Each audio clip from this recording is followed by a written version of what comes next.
Hi friends, എല്ലാവർക്കും എൻ്റെ cooking വീഡിയോയിലേക്ക് സ്വാഗതം. ഇന്ന് ഞാനിവിടെ ഉണ്ടാക്കാൻ പോകുന്നത് വെണ്ടയ്ക്ക പൊള്ളിച്ചത്.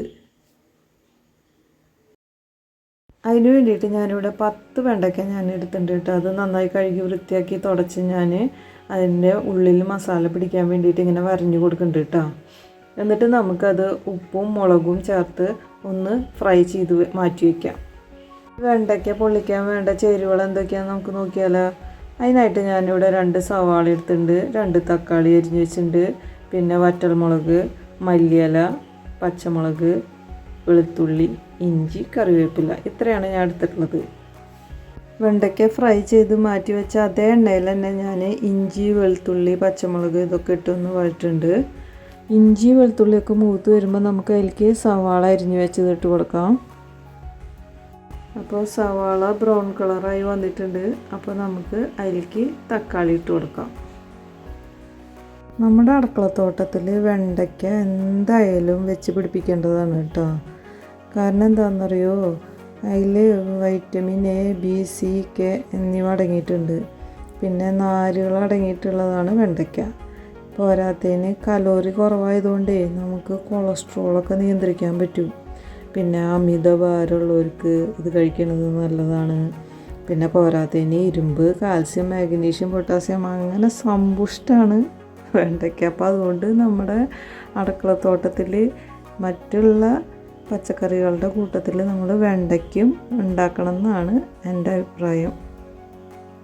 അപ്പോൾ സവാളയും തക്കാളിയൊക്കെ മൂത്ത് വരുമ്പോൾ നമുക്ക് അതിലേക്ക് മുളക് പൊടി, കുരുമുളക് പൊടി, മസാലപ്പൊടി ഇതൊക്കെ ഇട്ട് നന്നായിട്ട് പച്ചമണം മാറണ വരെ വഴറ്റി കൊടുക്കാം കേട്ടോ. അപ്പോൾ നമ്മുടെ മസാലയൊക്കെ ഇവിടെ മൂത്ത് വന്നിട്ടുണ്ട് കേട്ടോ. ഞാനിവിടെ ഗ്രേവിക്ക് ആവശ്യമായിട്ട് 1/2 ഗ്ലാസ് വെള്ളമായിട്ട് ഒഴിച്ച് കൊടുത്തണേ.